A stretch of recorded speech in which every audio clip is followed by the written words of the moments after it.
Shalom, selamat pagi semuanya. Bersyukur, berterima kasih pada Tuhan. Kalau pagi hari ini kita boleh bangun lagi dengan tubuh yang diberkati, dengan kekuatan kesehatan yang baru yang datang daripada Tuhan. Dan kita boleh bersama-sama lagi datang menghampiri tahta kasih karunia Tuhan. Bersyukur sebab inilah saat yang indah, saat kita boleh bersama-sama memuji, menyembah, meninggikan nama Tuhan. Bapa, kami bersyukur, kami berterima kasih kepadamu. Terima kasih buat sepanjang malam tidurnya yang kau beri bagi kami. Terima kasih kami boleh dibangun dengan tubuh yang diberkati, dengan kekuatan kesehatan yang baru. Terima kasih buat hari baru, berkat, kemenangan dan sukacita melimpah yang kau jadikan bagi kami. Kami bersyukur kami boleh terus menikmati hadirat sepanjang hari-hari. Dan kami menikmati keindahan-keindahan di dalam hadirat-Mu Tuhan. Sebab itu kami memuji, menyembah, meninggikan nama-Mu saat ini. Haleluya.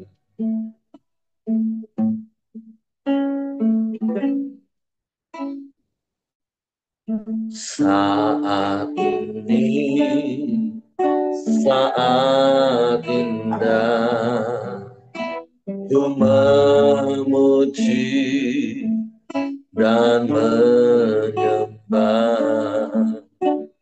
hadirat-Mu. Ku rasakan saat ku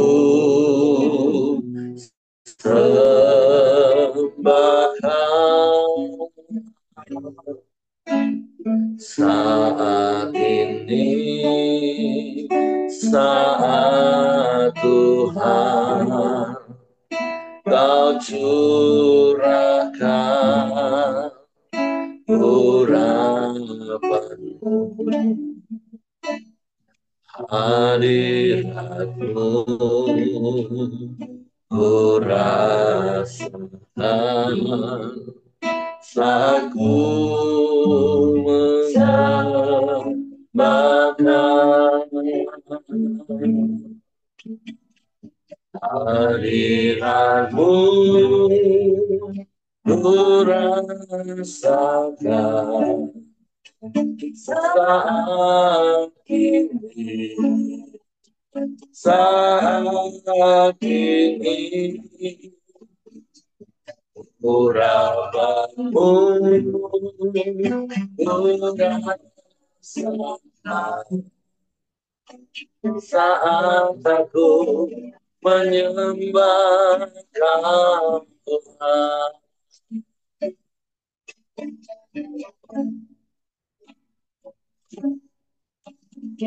Saat ini, saat indah, ku memuji dan menyembah hadirat-Mu, ku rasakan saat ku sembahkan.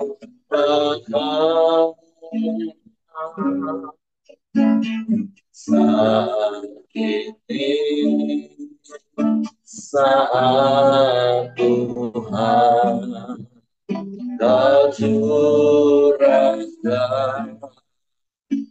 urapan-Mu,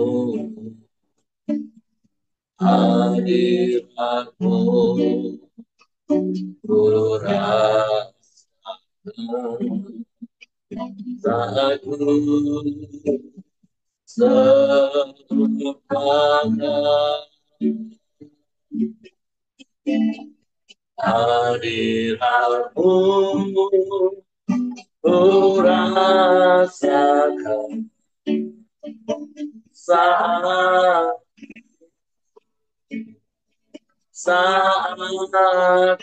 ini. Urapanmu ku rasakan saat aku menyembah Tuhan. Hadiratmu ku rasakan saat ini.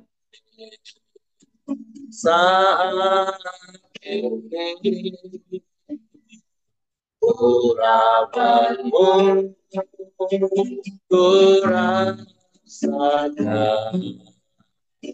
saat aku menyembah Tuhan. Saat aku menyembah Tuhan. Saat aku menyembah Tuhan.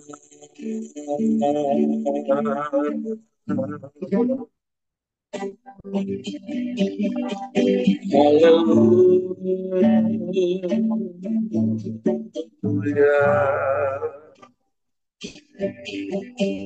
Kami menyembah,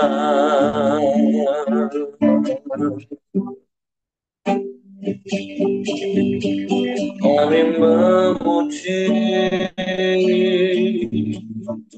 meninggikan nama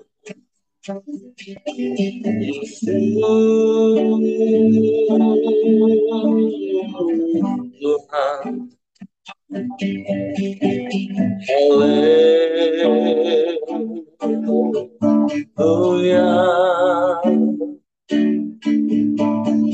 Ajaib, ajaib, ajaib Tuhan.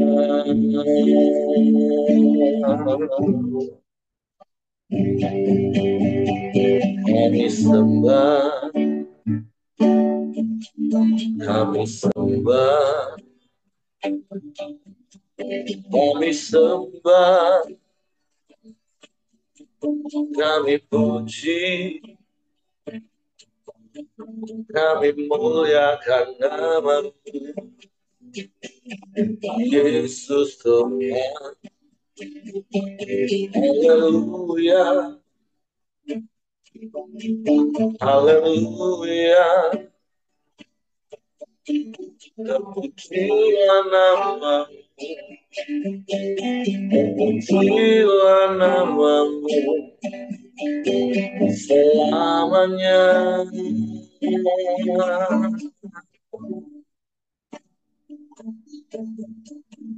Haleluya.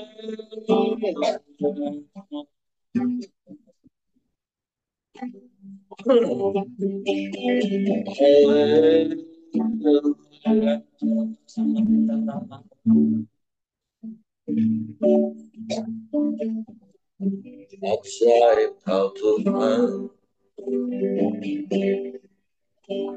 ajaib Kau Tuhan.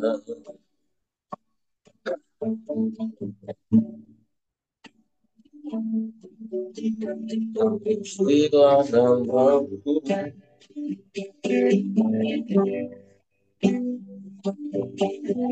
terpujilah nama-Mu.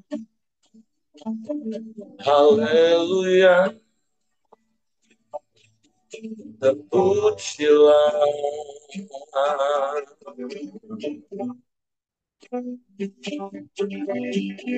terpujilah,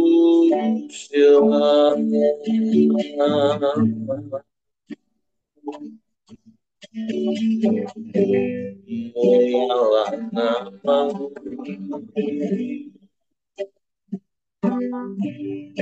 mulialah nama-Mu.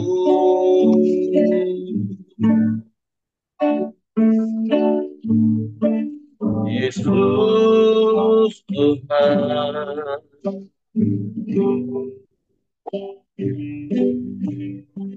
Yesus Tuhan,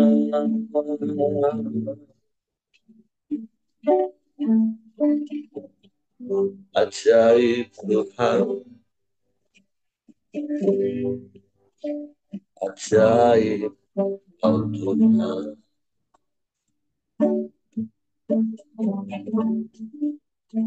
Saat indah kami dalam hadirat-Mu, menikmati kasih dan kuasa-Mu,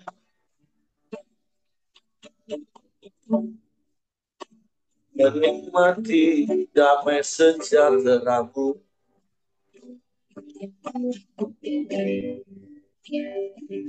menikmati sukacita-Mu, menikmati pertolongan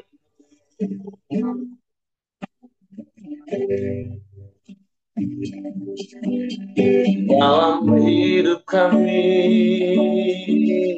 setiap waktu. Sebab sesungguhnya kami selalu ada dalam hadirat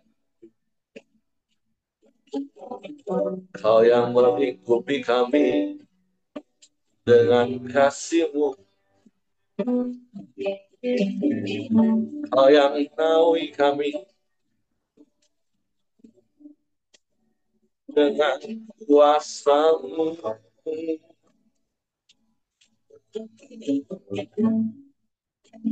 Terima kasih,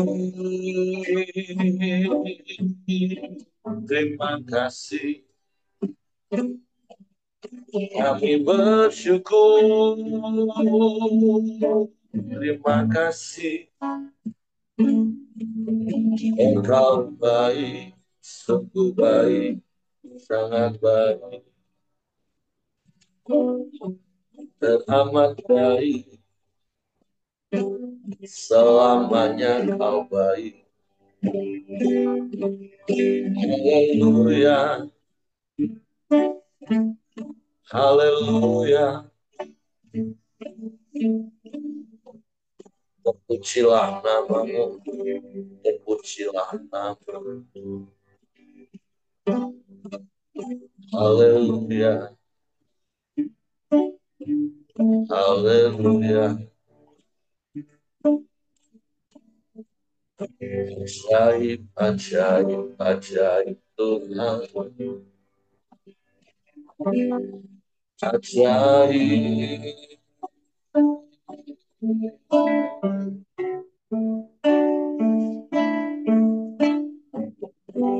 Tiada yang seperti-Mu, tiada yang lain, hanya kepada-Mu hati kami percaya.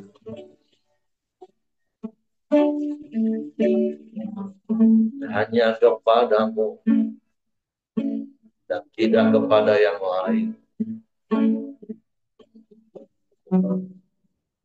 Sebab Engkau satu-satunya Allah, dan Engkau Allah yang setia, Allah yang tak pernah berubah, dulu, sekarang, akan sampai selama-lamanya. Engkau tetap Allah, kami memuji-Mu, menyembah-Mu,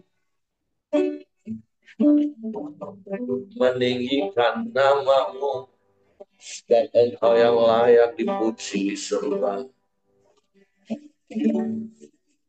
Tidak ada yang lain, tidak ada yang sama seperti-Mu. Engkau satu-satunya. Haleluya, haleluya. Kami aman di dalam-Mu, Tuhan. Kami tenang Sebab ada Engkau Tuhan yang setia. Engkau yang tak pernah berubah, dulu, sekarang, bahkan sampai selama-lamanya. Terima kasih, terima kasih, terima kasih. Sebab itu teruslah Engkau melingkupi kami, menaungi kami. Sehingga di tengah badai sekalipun, hati kami tetap tinggal tenang teduh. Terima kasih.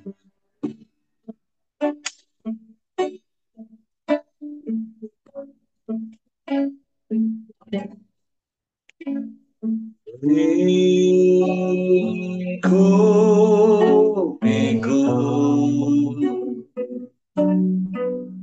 dengan sayapmu, naungiku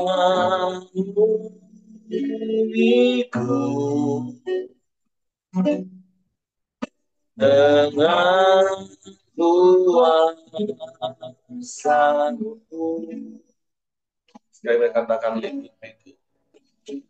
Lingkupiku. Amin.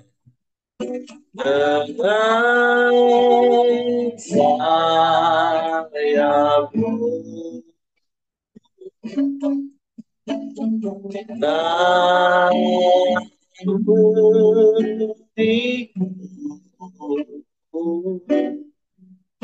dengan kuasa-Mu. Di saat badai bergelora, Ku akan terbang bersamamu. Bapa Kau Raja atas semesta,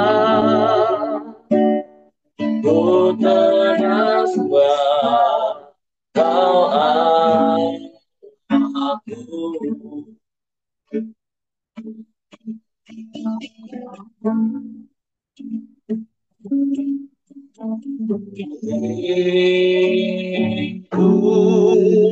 Lingkup, ya, dengan saya,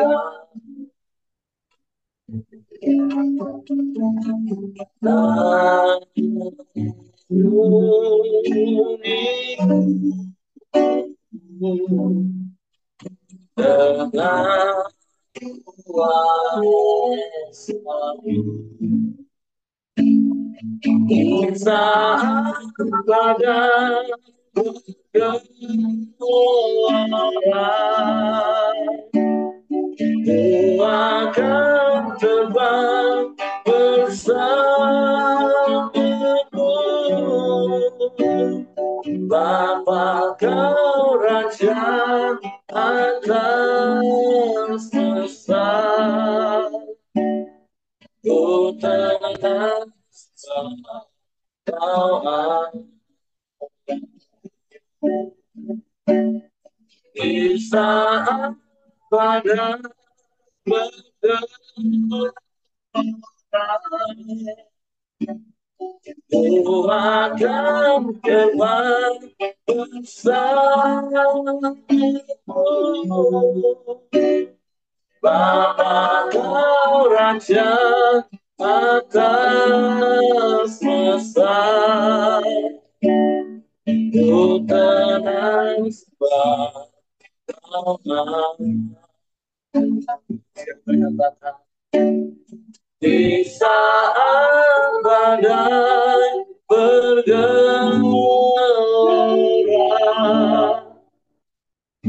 Ku akan terbang bersamamu. Bapa kau raja atas semesta, ku tenang sebab kau aku, ku tenang sebab kau Allahku, ku tenang sebab kau Allahku.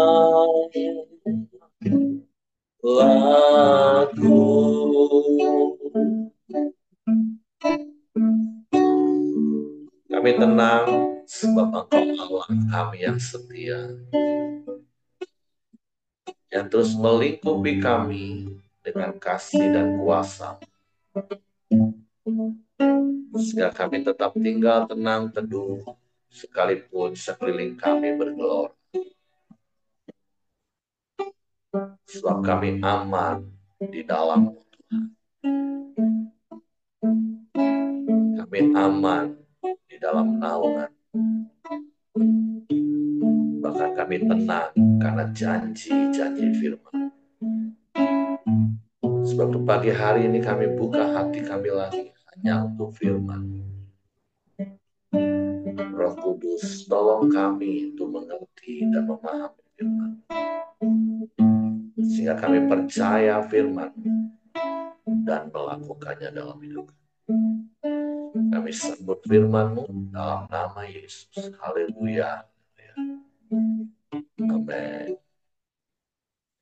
Oke, silakan Ibu Ros.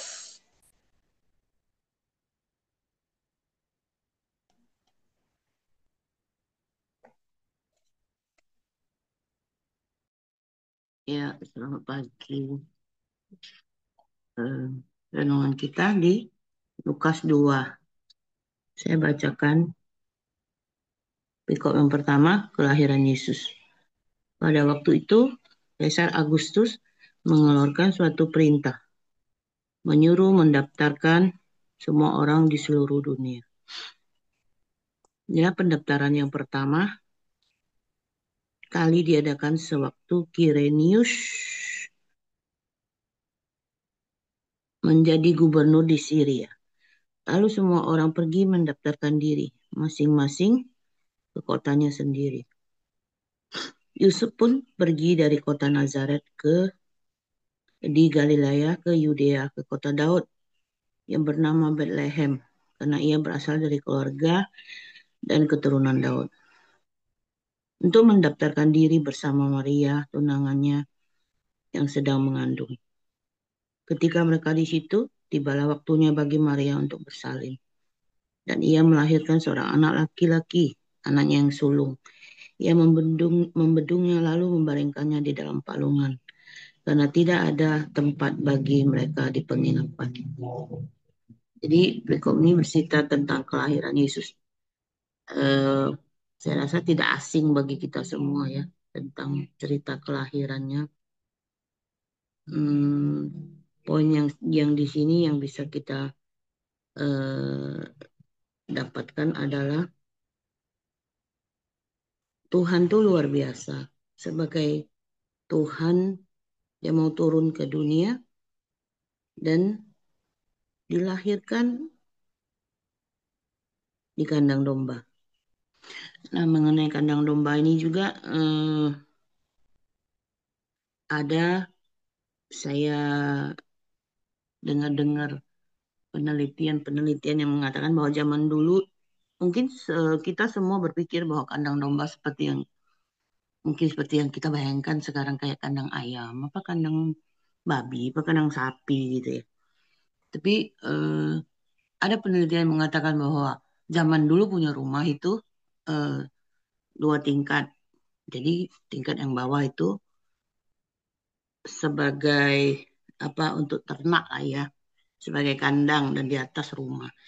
Jadi karena ini suasana yang ramai, mereka tidak dapat penginapan, kemungkinan besar mereka tinggal di rumah saudara mereka yang di bawahnya ada kandang gitu.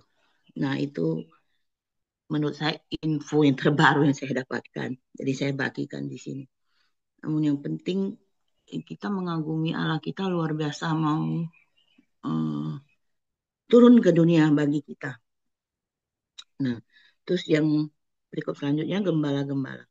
Di daerah itu ada gembala yang tinggal di padang menjaga kawanan ternak mereka pada waktu malam. Lalu berdirilah seorang malaikat Tuhan di dekat mereka dan kemuliaan Tuhan bersinar meliputi mereka dan mereka sangat ketakutan. Kata malaikat itu kepada mereka, jangan takut, sebab sesungguhnya aku memberitakan kepadamu kesukaan besar untuk segala bangsa. Hari ini telah lahir bagimu Juru Selamat, yaitu Mesias Tuhan di kota Daud. Inilah tandanya bagimu. Kamu akan menjumpai seorang bayi yang dibedung dan terbaring di dalam palungan. Tiba-tiba tampaklah bersama-sama dengan malaikat itu sejumlah besar bala tentara surga yang memuji Allah. Katanya, kemuliaan bagi Allah di tempat yang maha tinggi, dan damai sejahtera di bumi di antara manusia yang berkenan kepadanya. Setelah malaikat-malaikat itu meninggalkan mereka dan kembali ke surga, gembala-gembala itu berkata seorang kepada yang lain, marilah sekarang kita pergi ke Bethlehem untuk melihat apa yang terjadi di sana, seperti yang diberitahukan Tuhan kepada mereka. Lalu mereka cepat-cepat berangkat dan menjumpai Maria dan Yusuf serta bayi yang berbaring di dalam palungan. Ketika mereka melihatnya, mereka memberitahukan apa yang telah dikatakan kepada mereka tentang anak itu. Semua orang yang mendengarnya heran tentang apa yang dikatakan gembala-gembala itu kepada mereka. Namun Maria menyimpan semua hal itu di dalam hatinya dan merenungkannya. Kemudian kembalilah gembala-gembala itu sambil memuji dan memuliakan Allah. Karena segala sesuatu yang telah mereka dengar dan mereka lihat, semuanya sesuai dengan apa yang telah dikatakan pada mereka. Kalau saya baca berikut ini, saya berpikir gembala-gembala itu pasti ketika melihat malaikat yang banyak memuji Tuhan pasti ketakutan setengah mati. Kalau kita mendengar satu suara malaikat aja mungkin sudah menakutkan, apalagi sekelompok sebanyak itu. Terus saya pikir kenapa berita ini pertama kali diberitahukan, mengapa Tuhan memberitahukan kepada gembala-gembala. Yang saya renungkan, kasih Tuhan itu tidak tidak tidak terbatas, tidak memandang bulu. Zaman itu gembala-gembala adalah boleh dikatakan profesi yang tidak tidak tinggi lah ya, rendah. Berarti Tuhan tuh memberitakan kepada mereka tuh kasihnya tuh tidak memandang bulu, tidak memandang tingkatan. Dan gembala-gembala ini mempunyai hati yang taat kalau boleh dibilang, mau pergi melihat langsung apa yang dikatakan, cepat bergerak. Mereka ketika menerima berita sukacita, mereka cepat juga pergi dan memberitakannya juga.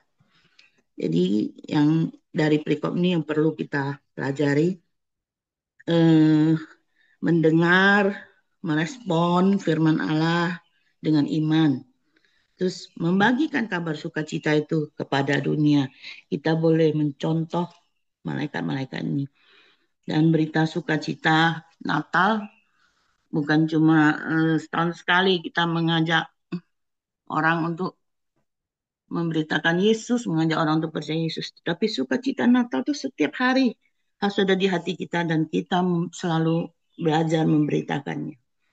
Perikop yang ketiga, Yesus disunat dan diserahkan kepada Tuhan. Ketika genap 8 hari dan ia harus disunatkan, ia diberi nama Yesus, yaitu nama yang disebut oleh malaikat sebelum ia dikandung ibunya.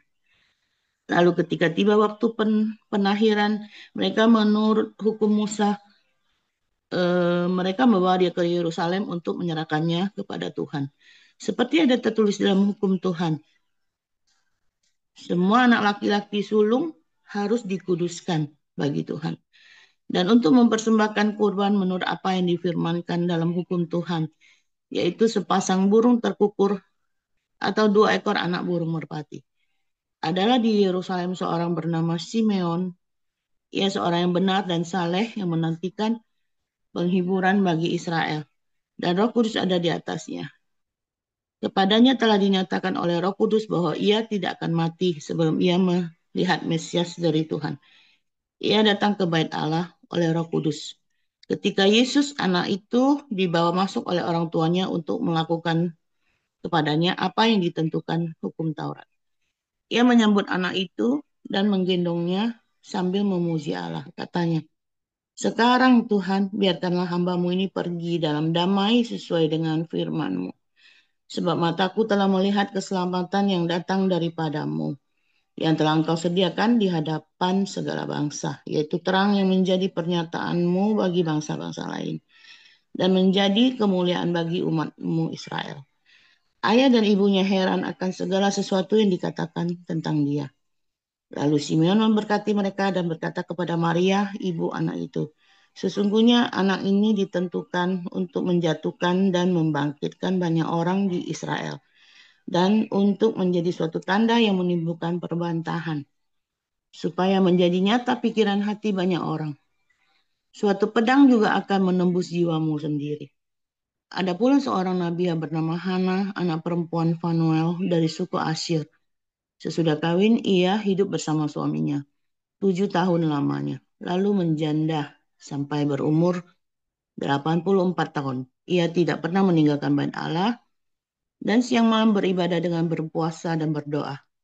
Pada saat itu juga ia mendekat dan mengucap syukur kepada Allah.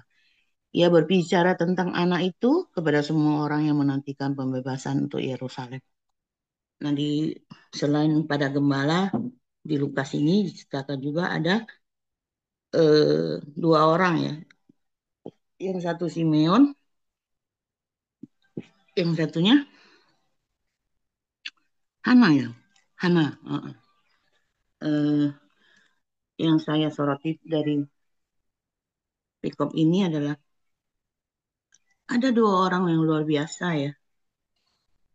Mereka dijanjikan Tuhan dan mereka apa ya, setia menunggu janji Tuhan sampai digenapi Tuhan.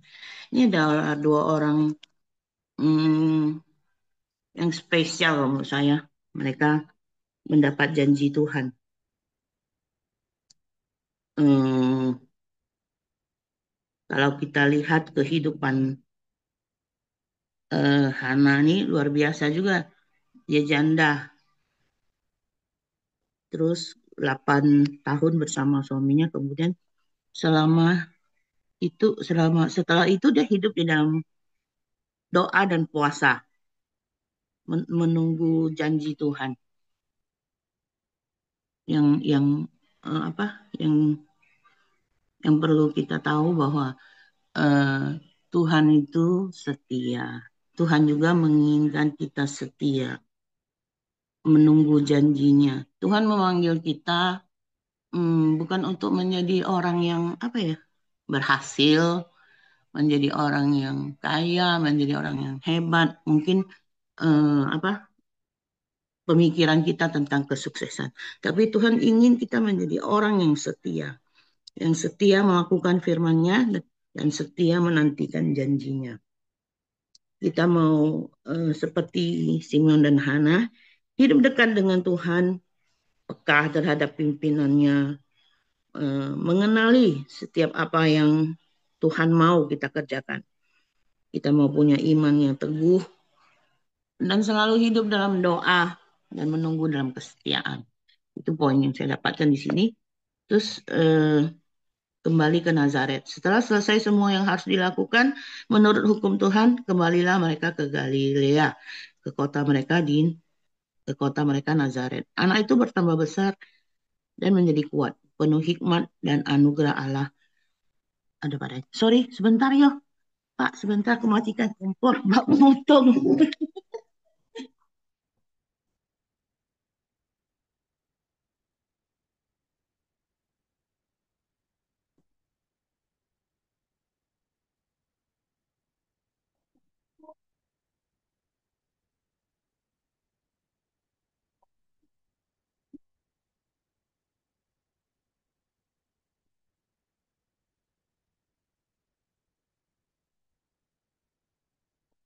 Lanjut, sorry. Eh, Kembali ke Nazaret. Jadi sesudah disunat Tuhan Yesus kembali di bawah asuhan orang tuanya dan mereka pulang ke Nazaret dan dia hidup eh, bertambah besar dan menjadi kuat, penuh hikmat dan anugerah Allah ada padanya. Terus pada umur 12 tahun dalam bait Allah. Tiap-tiap tahun orang tua Yesus pergi ke Yerusalem untuk merayakan Paskah. Ketika Yesus telah berumur 12 tahun, pergilah mereka ke Yerusalem seperti yang lazim pada perayaan itu. Ketika hari-hari itu berakhir, sementara mereka berjalan pulang, tinggallah Yesus, anak itu di Yerusalem tanpa diketahui orang tuanya. Karena mereka menyangka bahwa ia ada di antara mereka, orang-orang seperjalanan mereka. Berjalanlah mereka sehari perjalanan sejauhnya, lalu mencari dia di antara kaum keluarga dan kenalan mereka. Karena mereka tidak menemukan dia, kembalilah mereka ke Yerusalem sambil terus mencari dia. Sesudah 3 hari, mereka menemukan dia dalam bait Allah. Ia sedang duduk di tengah-tengah para guru agama, sambil mendengarkan mereka dan mengajukan pertanyaan-pertanyaan kepada mereka. Semua orang yang mendengar dia sangat heran akan kecerdasannya dan jawaban-jawaban yang diberikannya. Ketika orang tuanya melihat dia, tersenganglah mereka. Lalu kata ibunya, "Nak, mengapa engkau berbuat demikian terhadap kami? Lihat, bapakmu dan aku dengan cemas mencari engkau." Jawabnya kepada mereka, "Mengapa kamu mencari aku? Tidakkah kamu tahu bahwa aku harus berada di dalam rumah bapakku?" Namun mereka tidak mengerti apa yang dikatakannya kepada mereka. Lalu ia pulang bersama mereka ke Nazaret dan tetap hidup dalam asuhan mereka. Ibunya pun menyimpan semua hal itu di dalam hatinya. Yesus makin dewasa dan bertambah hikmatnya dan makin dikasihi oleh Allah dan manusia. Amin. Nah, dari perikop yang eh, Yesus berumur 12 tahun ini, apa yang bisa kita pelajari? Saya menekan bahwa Tuhan mengajarin kita tentang keseimbangan. Ketika Tuhan Yesus apa sama orang tuanya pergi merayakan Paskah, terus orang tuanya tidak menemukannya dan Maria mencarinya dan bertanya, "Nak, mengapa engkau berbuat demikian terhadap kami? Lihat, Bapamu dan aku dengan cemas mencari engkau." Jawabnya kepada mereka, "Mengapa kamu mencari aku? Tidakkah kamu tahu bahwa aku harus berada di dalam rumah Bapakku?" Jadi Yesus mengajarkan kita untuk selalu eh, terhubung dengan Bapa. Selalu apa ya? Kalau yang saya dapat Tuhan ingatkan kita untuk mencari Bapa setiap waktu, setiap saat tinggal dalam hadiratnya. Namun juga dia mengajarkan kita keseimbangan, menghormati orang tua kita juga. Eh, apa ya? Hubungan dengan orang tua kita juga harus tetap bagus. Kita harus tetap tunduk dan taat pada orang tua. Dengan dia turut pulang dan tetap di bawah asuhan mereka. Jadi Tuhan mengajarkan kita tentang keseimbangan, eh, mencari Tuhan, juga tunduk dan taat kepada orang tua kita. Itu yang saya dapat, Pak Heri. Saya kembalikan sama Pak Heri. Makasih, Pak. Oke, terima kasih untuk Ibu Ros buat sharing firman Tuhan. Jadi seperti apa Ibu Ros tadi katakan, kisah-kisah yang kita baca hari ini di dalam Lukas pasal 2, tentulah ini kisah-kisah yang sudah tidak asing lagi dan secara spesifik seperti yang kemarin saya katakan, Lukas karena dia seorang tabib, dia menulis secara detail. Walaupun demikian, inilah catatan yang tercatat di dalam Alkitab tentang perjalanan hidup Yesus. Lahir, terus umur 8 hari diserahkan dan disunatkan, dan kemudian kemudian umur 12. Dan setelah itu baru ketika umur 30 tahun, ketika datang kepada Yohanes Pembaptis dan kemudian dibaptis. Nah, tapi tentu apa yang kita bisa belajar hari ini, Yesus juga menjalani perjalanan hidup sama seperti manusia hidup di muka bumi. Ya, kata kunci yang tadi seperti Ibu Ros juga sempat katakan, baik tentang Simeon maupun Hana, mereka itu orang-orang yang setia menantikan janji Tuhan untuk melihat penggenapan janji Tuhan. Tadi Hana disampaikan sampai umur 80-an tahun lebih.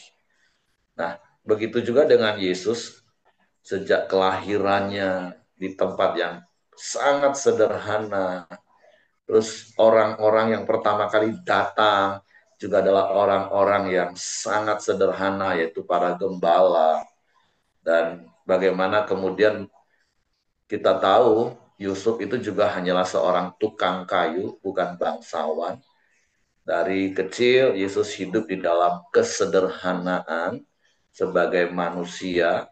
Makanya kalau kita pernah baca di dalam kitab Ibrani bahwa ia juga pernah dan melewati, bahkan bukan cuma pernah, mungkin banyak kali mengalami pencobaan-pencobaan sehingga dia dapat menolong kita. Saya coba cariin ayatnya dulu Bapak Ibu ya, di dalam kitab Ibrani. Tiba-tiba saya ingat ayat ini.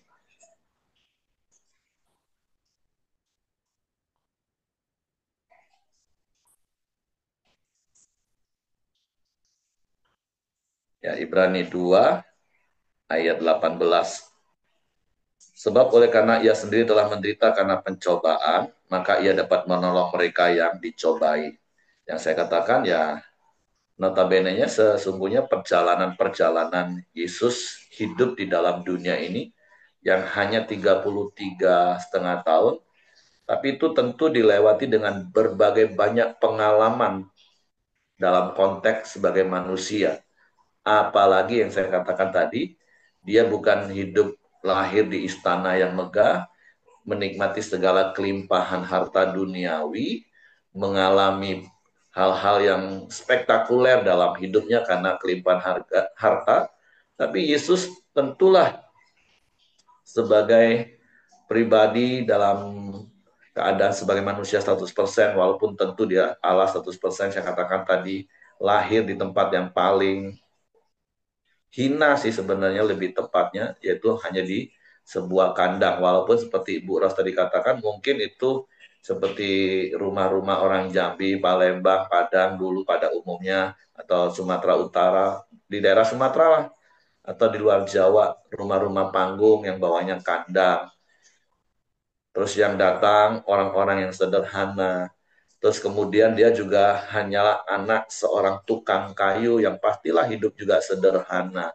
Tentulah banyak kesulitan, kesukaran, persoalan hidup yang dihadapi. Tapi itu memang menjadi satu hal yang kita syukuri, sehingga Ibrani pasal 2 ayat 18 tadi katakan, sehingga dia dapat juga menolong orang-orang yang mengalami pencobaan. Jadi kalau kita dalam perjalanan hidup ini tidak menikmati seperti apa yang kita harapkan, pengen punya banyak uang, pengen punya rumah mewah. Ingatlah, Yesus juga sepanjang perjalanan hidupnya juga mengalami hal-hal seperti itu. Tapi ada ayat yang katakan, tapi ia tidak berdosa. Ya tentulah Yesus nggak bersungut-sungut, Yesus nggak marah, nggak kecewa dengan keadaan. Karena kalau kita tahu di dalam Filipi pasal 2 ayat 5 sampai ayat yang ke-9 kita tahu dalam keadaannya sebagai manusia, Yesus taat bahkan sampai mati. Nah, tentu di dalam kata taat itu ya berarti termasuklah di dalamnya seperti saya katakan tadi, Yesus yang nggak bersungut-sungut, nggak mengeluh di dalamnya dengan kondisi-kondisi yang harus dihadapi. Bahkan ketika dia sudah dewasa memulai pelayanan, sampai Yesus pun ngomong, burung saja punya sarang, serigala punya liang, ada rumah. Tapi aku untuk taruh kepala aja nggak punya. Wah, kalau kita bayangin perjalanan hidup Yesus seperti itu ya, harusnya kita ini sudah jauh lebih bersyukur lah.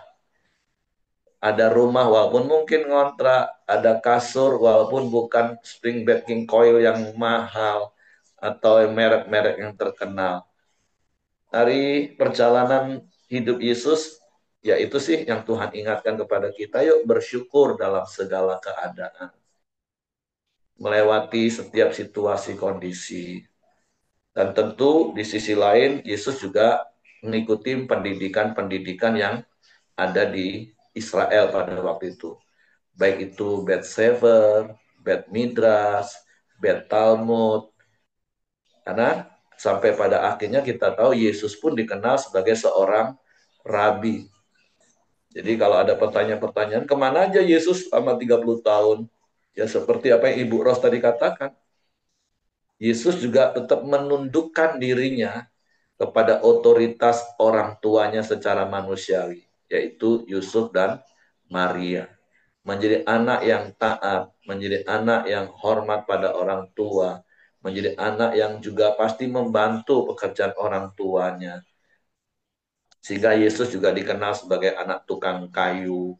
Nah, jadi itulah perjalanan hidup Yesus, dan tentu sekali lagi ada begitu banyak hal yang bisa kita pelajari, baik dari gembala juga seperti yang Ibu Ros tadi katakan, ya mereka adalah orang-orang yang sederhana dan terkadang ya bukan patokan tapi kenyataan, orang yang sederhana, orang yang rendah hati itu lebih mudah untuk taat.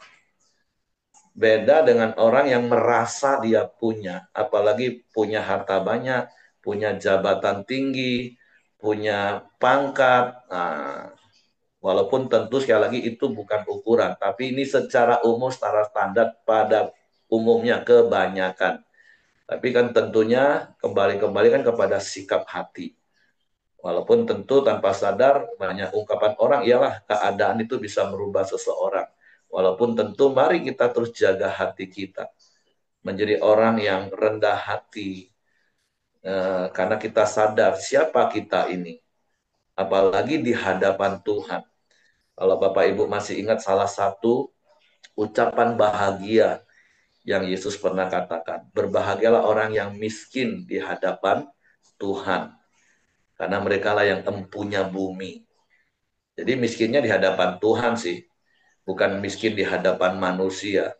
Kalau orang merasa miskin di hadapan manusia itu pasti karena minder.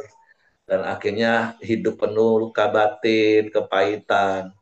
Tapi mari Bapak Ibu, kita punya sikap hati miskin di hadapan Tuhan. Kita ini sadar, kita ini siapa sih? Nggak ada apa-apanya. Walaupun mungkin secara sudut pandang dunia kita ini punya banyak hal. Ya, itu yang bisa kita belajar seperti apa yang Ibu Ros tadi katakan.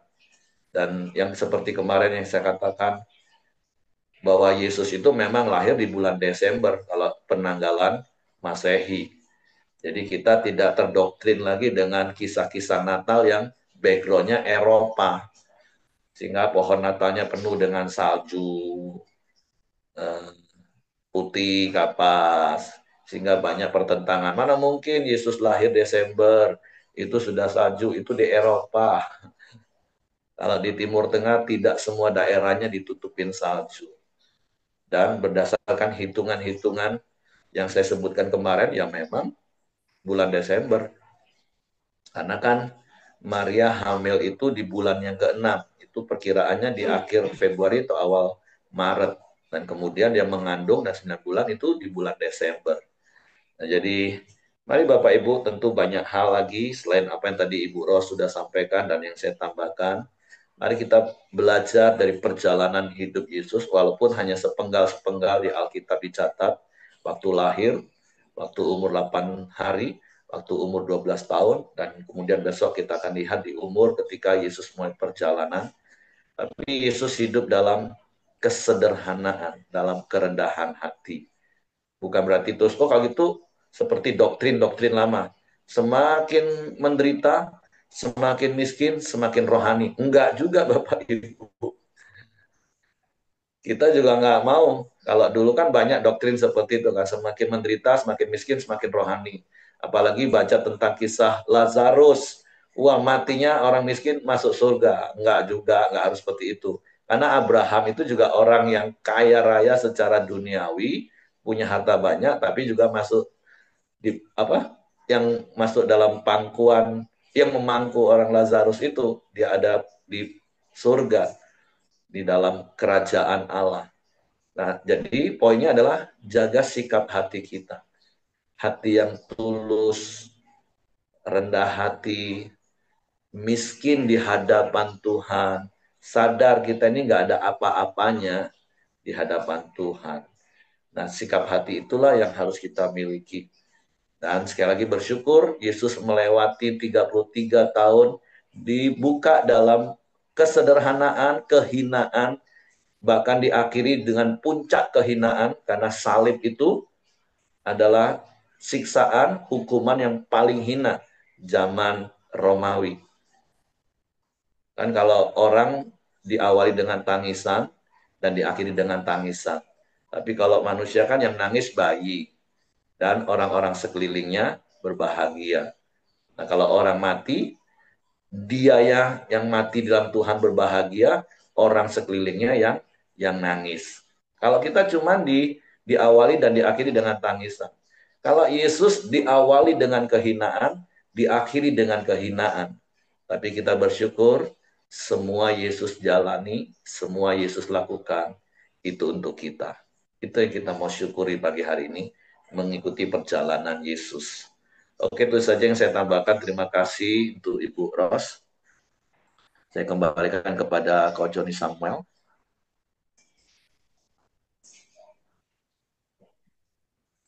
Ya, kalau tidak ada yang menambahkan, kita akan masuk dalam doa. Kita akan Hendra. Mari kita masuk dalam doa pagi ini. Bapak, terima kasih kami kembali bersyukur Tuhan buat pagi indah ini Tuhan. Kami telah memuji menyembah-Mu Tuhan dan juga mendengarkan sebagian dari firman-Mu Tuhan. Bila kami belajar dari pribadi-Mu Tuhan untuk selalu bersyukur dalam segala hal Tuhan. Terima kasih Bapak. Dan juga Tuhan kami berdoa Tuhan buat Ibu Ros Tuhan yang telah membagikan firman Tuhan. Kau tambah-tambahkan hikmat Tuhan, kekuatan dan kesehatan dalam hidupnya Tuhan. Bila semakin banyak orang yang mengenal Engkau ya Tuhan lewat lewat hidup dia Tuhan. Terima kasih Tuhan.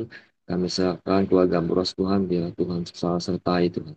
Tuhan campur tangan Tuhan dalam setiap kehidupannya Tuhan. Terima kasih Bapa, dan juga kami berdoa Tuhan buat Bu Dorcas ya Tuhan. Tuhan juga selalu pulihkan Tuhan. Tuhan berikan kekuatan ya Tuhan dalam setiap kemo yang akan dihadapi Tuhan. Terima kasih Tuhan, kami menyerahkan kita Bu Dorcas Tuhan ke dalam kasih-Mu Tuhan. Dan juga Tuhan buat Pak Ongko ya Tuhan, kami juga berdoa Tuhan dalam hari Tuhannya Tuhan, Tuhan biar Tuhan berikan dia kekuatan, berikan dia sukacita Tuhan, damai sejahtera yang Tuhan lingkupi hatinya Tuhan. Tuhan berikan kesehatan juga Tuhan untuk jalan hari-harinya Tuhan. Kami serahkan Tuhan Pak Ongko ke dalam Tuhan kasih-Mu Tuhan. Dan juga Bapak, kami juga berdoa Tuhan buat bangsa Indonesia Tuhan. Kami mau melepaskan berkat buat bangsa Indonesia, berkat damai sejahtera Tuhan buat bangsa Indonesia Tuhan. Tuhan juga berkati setiap pemimpin yang ada Tuhan, dari presiden, wakil presiden, hingga jajaran terendahnya Tuhan. Tuhan taruhkan roh yang takut akan Engkau ya Tuhan, hikmat daripada Engkau Tuhan dalam mengambil setiap keputusan Tuhan, sehingga itu boleh membawa kesejahteraan bagi seluruh rakyat Indonesia Tuhan. Mari kita masuk dalam doa Bapa kami. Bapa kami di surga, dikuduskan namamu, datanglah kerajaanmu, jadilah kehendak-Mu di bumi seperti di surga. Berikanlah kami pada hari ini makanan kami yang secukupnya, dan ampunilah kami akan kesalahan kami, seperti kami juga mengampuni orang yang bersalah pada kami. Dan jangan membawa kami ke dalam cobaan, tetapi lepaskanlah kami daripada yang jahat. Karena Engkau yang punya kerajaan, kuasa, dan kemuliaan sampai selama-lamanya. Amin. Dan kami bersyukur pagi hari ini Tuhan, kami mau belajar Tuhan. Dari firman-Mu kami mau belajar seperti gembala yang mempunyai hati yang tulus dan mau taat memberitakan firman-Mu.